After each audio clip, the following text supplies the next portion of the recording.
Hey, this is Rob Anspach, and welcome to another edition of eHeroes. Today's eHero episode is going to focus on how to close deals in heels. It's pretty wild, but I have Patricia Martin with me to explain. Hola, buenas tardes to all of Rob's audience. And thank you for having me. Super appreciative, super grateful to be part of your eHeroes podcast, Rob. So yeah, I close deals in heels. I like to say that I was probably born in them. I have flat feet and I blame it on that. But just a little bit about me. I was born in Jalisco, Mexico. Our parents migrated to the United States when I was a little kid. I think I had my 7th birthday. There was 5 of us, so we didn't always celebrate it. My dad was a farm worker. He was part of the Braceros program that the United States has a contract with Canada and Mexico, where people would come and work in the migrant agricultural, industry. So that's how I ended up in Idaho. We were really little. I come from a family of 5. There's 4 sisters and 1 young brother who's made his entire career a military. In fact, he's from Fort Bliss. I think you were talking about Texas. So yeah, my son's at Fort Bliss. Yeah, so I guess that's just came to the United States. I didn't really go back until I was an adult already with kids. There was not a lot of us Latinos in Idaho. There was a handful of us. So I grew up, the majority of my friends were white. So moving to Arizona 7 years ago, it was a little, even for me, a little bit of a very fun cultural experience. I'll share with you a little bit of my backstory. I made some choices in my life when I was younger. When I was 16, I became a teenage mom, embraced all these statistics, high school dropout, teenage mom, and gosh, you name it, that was me. But I honestly think it was the best thing that happened to me. I grew up a major tomboy. So the people that know me now, and I love wearing heels. At some point, we're Latinos and we're all about make sure you're ladylike and you're this and that. So ever since I put on my first heels and I felt like I had those sticks, what were those toys that we played with when we were little? Of course, my dad used to put these cans with a rope, and we would stilts. That's how we made our stilts. But I ended up, married. We stuck it out, had 3 kids. I eventually had an opportunity, or took the opportunity to go back to school. I got my GED when my little baby was probably like 1 years old. I thought, okay, at some point it's going to get easier to go back to school. It took me a while. I was 25 and I was done with my 3rd kid. We had a mortgage and cars, but I made it. I ended up going to college at Idaho State University. So I'm a Bengal. Got my degree in, believe it or not, electronics technology, laser optics technology. I eventually ended up with a job with the Department of Energy. And my career, currently what I do now is I have an insurance and financial services practice. And I also, about a year and a half ago, maybe a year, I started a mentoring group for women, female entrepreneurs, the Ladypreneur Lounge, because we all close deals in heels. In my industry, there's a really awesome, fun friend of mine. We were probably one of the few 2 Latina girls. We worked for a captive insurance agency that, in this industry, in the insurance and financial services world, there's the majority of the successful agents, it's a male-dominated industry, but she's Latina too. She's from Tucson. So it was always a lot of fun to hang around at our male-dominated conferences. You have to be professional. So we female entrepreneurs seem to have a different type of a challenge, especially if you're driven. I have gone through a lot of things that I had to come through. Obviously, being a high school dropout in a community, especially a Latino community, where you're just, once you're high school dropout, you're a mom, you're a wife, you serve your community. So I did all that. Volunteered at the high school for my kids while I worked full time. I did all the Catholic sacraments and volunteered at church. And about 26 years into our marriage, it completed itself. And I made this move to Arizona on a flip of a coin, honestly, on a flip of a coin. I struggled it was right around the time that I got divorced, and I was going through some health issues, that I had cancer. The small agency that I had just started in the insurance and financial services practice, our rates were going up and it was kind of failing. I was struggling to keep the few clients that I'd already acquired. So I flipped a coin. I had an opportunity to do a business partnership here. 9 months is all I gave it. I thought, okay, well, I'll test it. I'm already starting over. I just had left my home with 15 boxes, and I only had about $3,000. I left everything behind. I knew that somehow I've always been able to push through whatever struggles that I have in life. So one of the things that I told myself is, I know how to make money. I know how to figure it out. So let me just go there and start the best way that I can without the drama.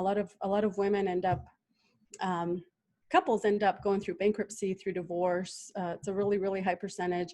Thank goodness I had 2 or 3 years in this industry. I understood how to manage money, how to get myself in a debt-free situation. At least I was working towards that. So my ex-husband and I were pretty close to about paying a home that we had built about 6 years before. We just worked hard, and I was working towards that. So I was pretty blessed that I didn't have a lot of debt. So the little bit of debt that I had, I brought it with me, grabbed the $3,000 that I had in my savings account, threw 15 boxes. My little girl and my nephew helped me pack, and flipped a coin and said yes to the business partnership. Ended up here in Arizona. I've been in Phoenix now about 7 years. But 2 or 3 years ago, I went independent, and that's been a journey all in its own. And that is where I think my closing deals and heels has really taken off. I've met some beautiful and amazing female entrepreneurs. In fact, my Ladypreneur Lounge started as a very private, I want to call it VIP happy hour. A handful of us women that had our own agencies, had a bunch of issues that we were dealing with, hiring agents, commission issues, just stuff, I'm sure when you hang around people that do what you do, it's just a different type of a conversation. And I love it. I love it. I look back now and leaving this little tiny small town of Idaho with 11,000, I think that's how we have 11,000 people. I had a lot of women reach out to me, private message me. I mean, from the community, everybody knows everybody. I grew up in a teeny small town where everybody knows everybody, even us Latinos. Knew not just the Latino community, but the white community. We all just knew each other. So I remember getting a lot of calls and messages from women that I never even thought that I had any level of influence to. We're all community members, and they would open up and share things, very, very private, intimate things. And that just really gave me strength to push forward with my own life here. I didn't know anybody. I brought my little girl with me pretty much against her will. She wasn't very happy. She basically lived here and went to school in Idaho. I had to fly her back out every other week. She ended up graduating with her class, but she just hated it. We're so small communities. I'm sure as many of you guys know, if you're part of one, you're very, very tight. And so not only did I come from a small community, but we are Latinos, and my husband's family, there was 13 in the family. So very, very tight. She grew up with her cousins and her friends. The house that we had built was on 7 acres. So my kids were out the door all the time. To this day, there's like 3 little tree houses that she and her friends built in the summer. They had this free childhood. So I understood that she didn't like it. Here, I don't live in the city. I live in suburbia, East Mesa, but it's not the same. You don't just go outside and there's a creek in your backyard, and we had horses. Of course, we had a lot of snow, so I understood that. So when I brought my little girl here, she went to school here for a few months and eventually decided to go back to school to Snake River. But I ended up figuring out who I was or what I was. Because I mean, at 15, I had 4 brothers and sisters. We Latinas, some super, super old, traditional, old fashioned. I mean, my mom, to this day, I can't remember being a child that I saw her sit down and eat at the table with us. She was always serving us. So we were raised culturally to serve, especially our men. So as a child, I was serving our community or our family. So fast forward, I'm over here in Arizona by myself. I'm a professional. I'm no longer a high school dropout. I'm no longer washing dishes. I'm no longer working at the local potato warehouse midnight shifts. And I'm in this huge, big city. And I truly, Rob, I felt like I was in this ecstatic place. I met wonderful people. I believe in God or creator and energy, the universe, and he totally lined everything up for me, from helping somebody help me put stuff in my apartment to meeting just really high quality people.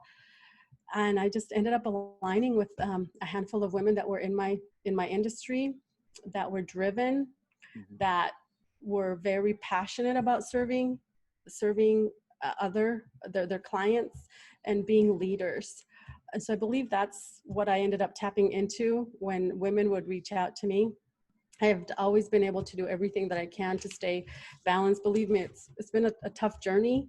I started my spiritual journey about 10 years ago because I knew I wasn't a very nice person. If anybody from back home hears this, they're probably like, yeah, Patricia was grouchy. I was so grouchy and irritable all the time. I sometimes say that my oldest son had different parents than my 2 younger kids. My kids say that to me all the time, and they're like, my oldest is 31, my youngest is 15, and we have a total of 6. But they're like, the oldest ones are like, the young ones have it better because they have different parents. I'm like, what are you talking about?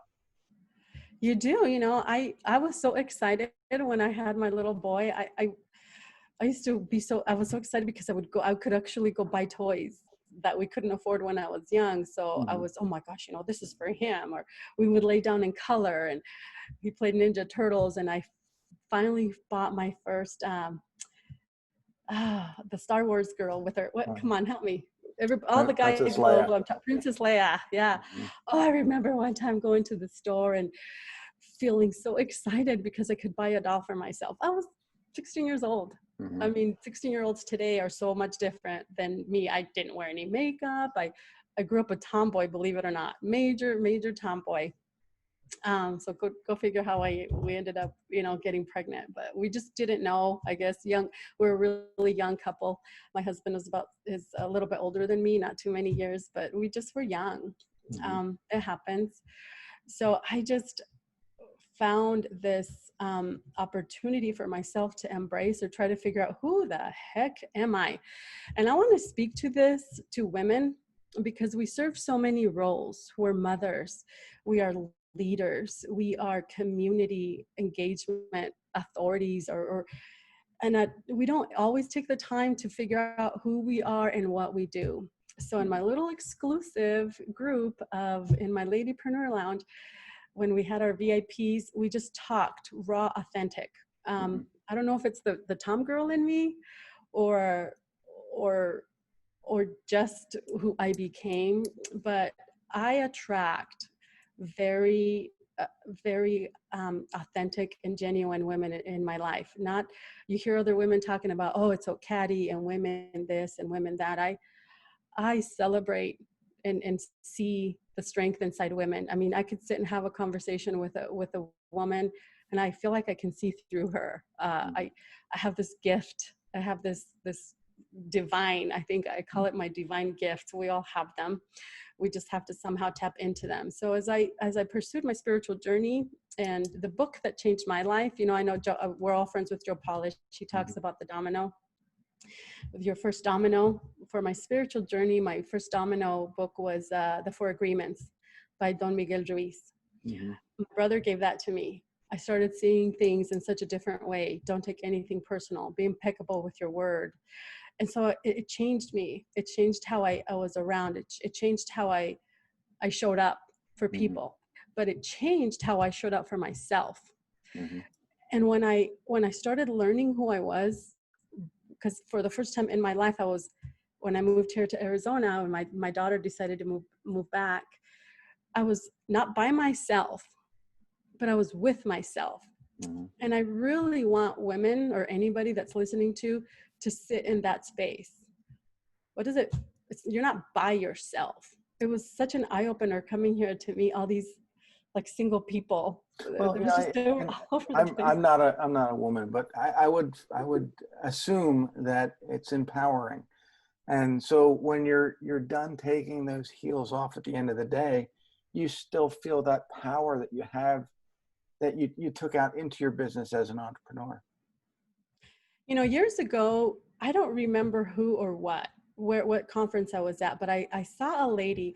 I was blessed in the jobs that I did have. I worked for health and welfare. Once I transitioned from blue collar to white collar, because I was Hispanic, because I was bilingual, Mm-hmm. I got a little bit different type of training. So I went to a training once about speaking. I guess I've been speaking since, gosh, I was like 25. I used to teach nutrition classes. And then in my financial services career, I've done hundreds of retirement planning seminars and speaking.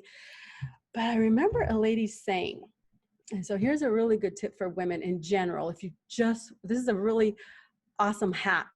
If you just want to feel good and embrace your feminine power, there is something about just embracing your femininity. And to me, heels, I think once you slip that shoe on, this might sound a little woo-woo or whatever, but it's like the Cinderella, right? Like the Cinderella effect.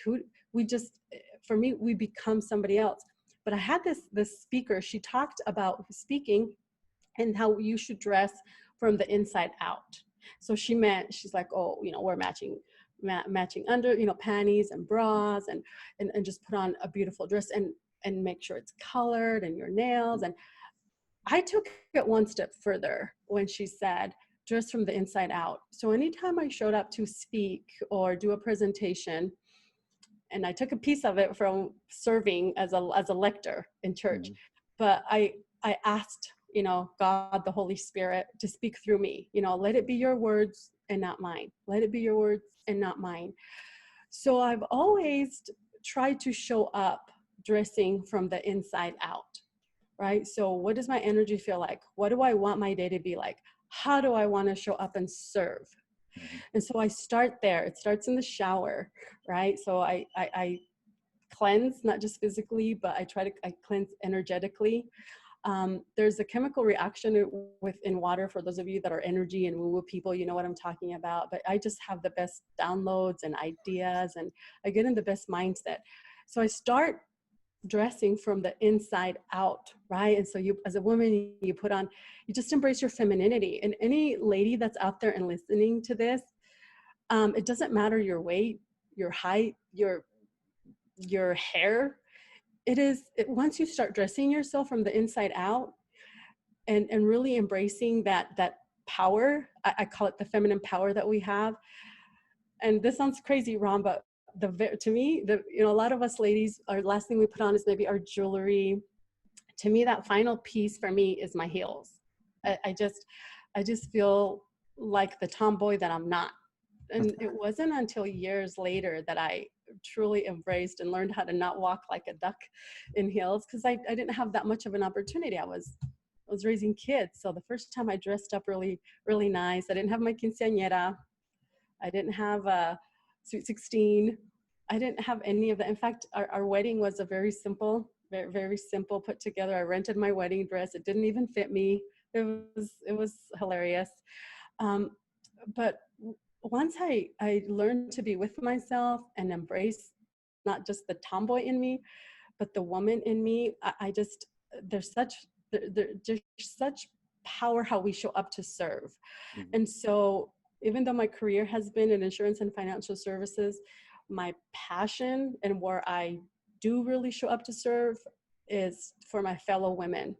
I have a group called the Ladypreneur Lounge. It's really more something that I started to be more in the space, hold space for each other. If we have goals, if we have dreams that we're trying to reach as women in business, I do everything I can to coach you. I fell in love with marketing about a year ago. I came across Joe And Polish. for all the audiences who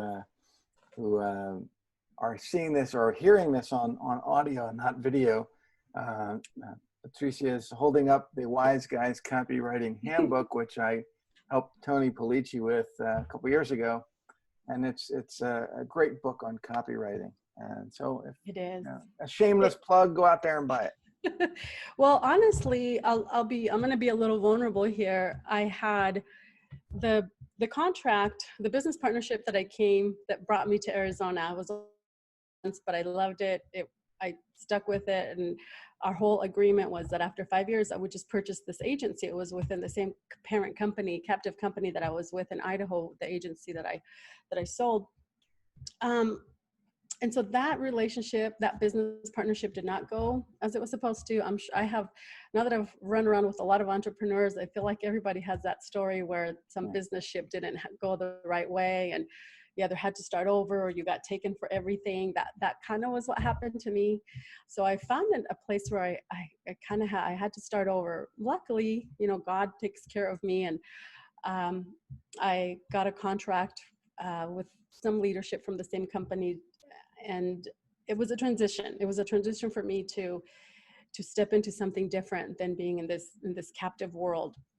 And so one day I was really trying to figure out, okay, how do I really market myself? Who do I really, really want to serve? Because previously I was told who I needed to serve, and not that I didn't like it, but I didn't know any better. I still have the best business relationships with my administrators. But I had to all of a sudden start thinking like you, Rob, and everybody that is in your space, a true entrepreneur. How does it look like? Who do I serve? How do I show up? And I was in my pool listening to some music, and a commercial popped up. Whoever was talking about how their life changed because they started listening to the I Love Marketing podcast. And I thought, well, let me see what that is. It changed. That was, in my opinion, from a business and an entrepreneurial perspective, that was my first domino. Mm-hmm. Listening to those podcasts. The I Love Marketing podcast is with Joe Polish, and I met Joe Polish in 1998 when I went to Arizona to try to figure out how to make my then carpet cleaning business better. And I learned marketing, and it took off. And then I started taking all that information and teaching other people and meeting all kinds of people. And, now I teach marketing for a living, which is awesome. But I would have never had that opportunity had I not met Joe Polish, back in 1998. I will tell anybody that's listening, if you have not tapped into and this is no plug. I mean, Joe is the most I've personally met him a handful of times. In fact, I have 2 of his books that he gave me a couple of the events. He's just the most genuine human being. But the stuff that he shares in I Love Marketing, I started implementing so many of those things. Immediate success started happening. I started meeting individuals like Tony, just because everybody spoke this amazing language. To be honest with you, Rob, a year and a half ago, I never knew. I laugh at myself now. The word copy, I just thought it was something, well, that's just going to make a copy at the Xerox machine. No, it's a totally different world. And I know what it connected with me because it comes back to my energy space.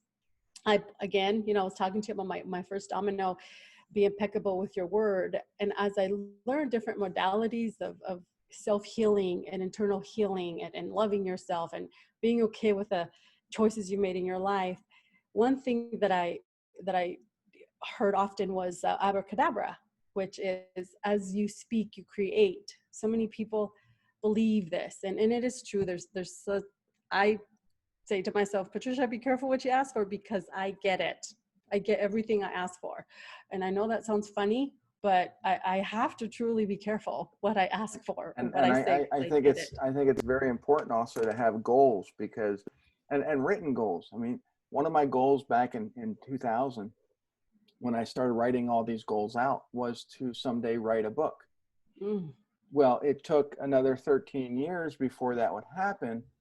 But, in the last 7 years, I've produced 25 books with Wow. a couple more in the process. And I love getting those books out. I love helping people with their books. So, it may not happen right away, but it's going to happen. And when it does, look out. And here's a trick. This is how you know it's going to happen. Now, I didn't used to do this intentionally. Now I'm a little bit more aware with, I try to study something every year. This year I'm studying Joe Dispenza's Becoming Supernatural.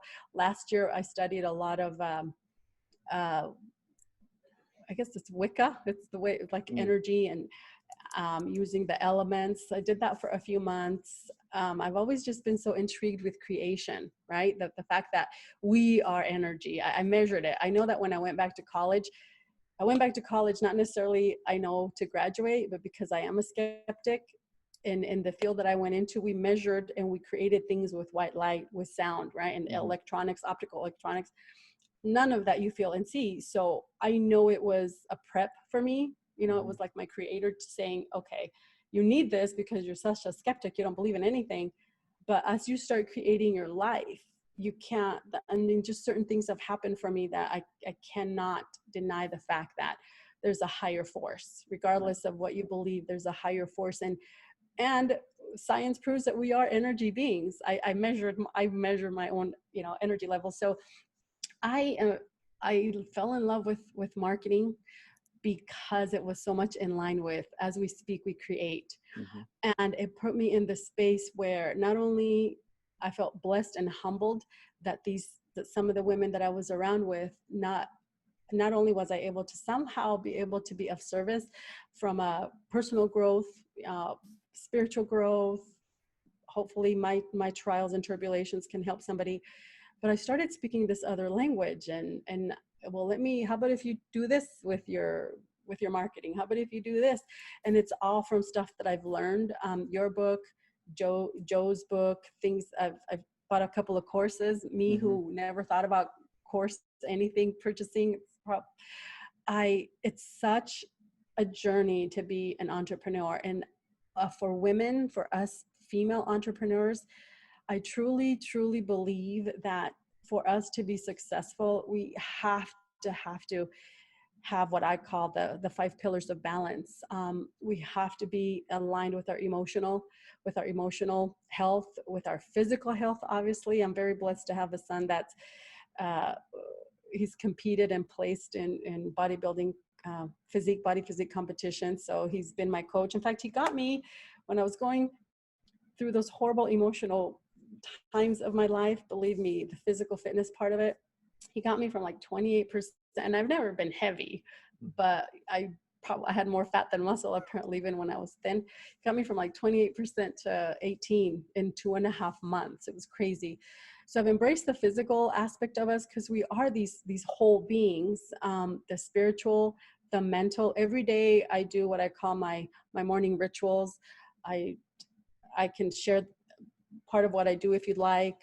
There's forgiveness letters that I do for myself when I'm having a bad day or when I'm beating myself up for things that I've done in the past, or if I go back into that old grouchy, mean Patricia that was probably just irritable, and if that piece of me comes out and I may offend somebody indirectly, or none of us are perfect, but every day, just like I take a shower physically, I always want to take a shower energetically. So I want to check myself with my mental, my spiritual, my physical, and of course my financial. If it wasn't because of the financial health, mental health that I have had, going through the divorce, going through that business partnership that did not go how it was supposed to be, basically going in a sense on my own, living in this huge city, not knowing anybody, not having any family, and just having to create my own circle.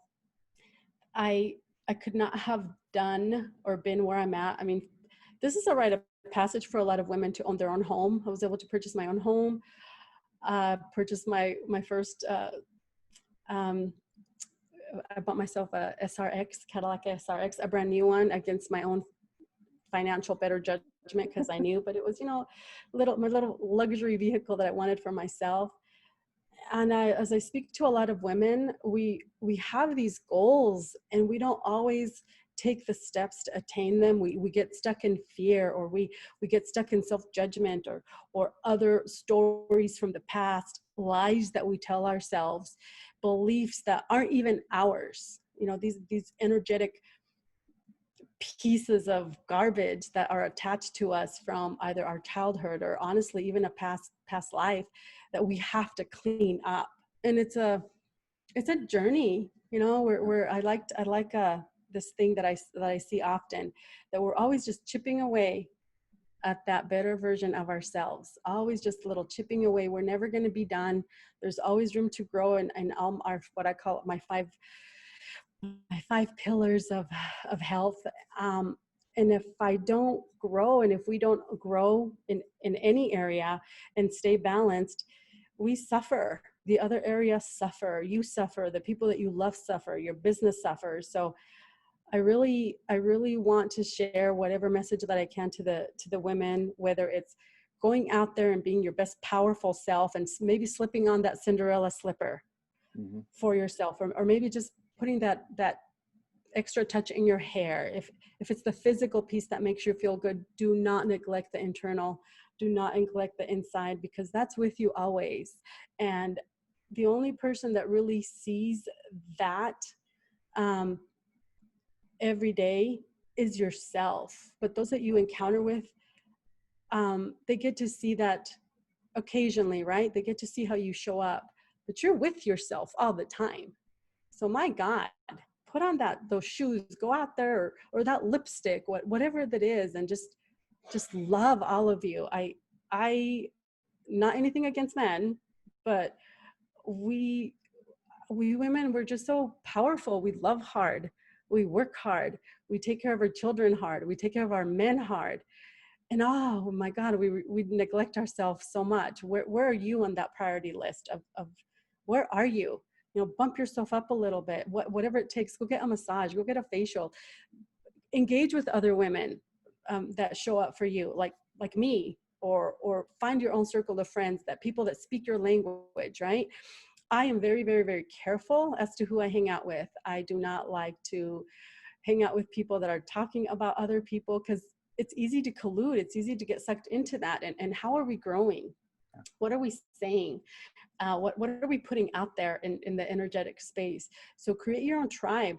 I keep hearing often that people have a hard time moving up or stepping outside of their comfort zone because of their family or friends try to pull them down. It's okay. You know, give yourself permission to separate, love people from afar. You are the only thing you have for the rest of your life. You know, your body is the only physical vehicle that's going to take you till the end. Do anything you can to love yourself and embrace yourself. And for me, is truly being around that energy in that space of women, helping them succeed, whether it's in their business. What can I do to serve you? How can I show up for you as a friend, as a colleague, as maybe a mentor, as somebody that maybe can see the things inside of you that you don't see? Because I do have that somehow, that gift. For the right person. They can find the Ladypreneur Lounge on Facebook, right? Yep, we have a group. It's called the Ladypreneur Lounge, or we have a website too. It's ladypreneurlounge.com, or I think, Rob, I will make sure I'll give you the address to that. But join us, you know, be part of the movement. Let's show up for each other. And that's what makes Patricia an e-hero. And we'll see you guys on the next episode. Adios. Adios.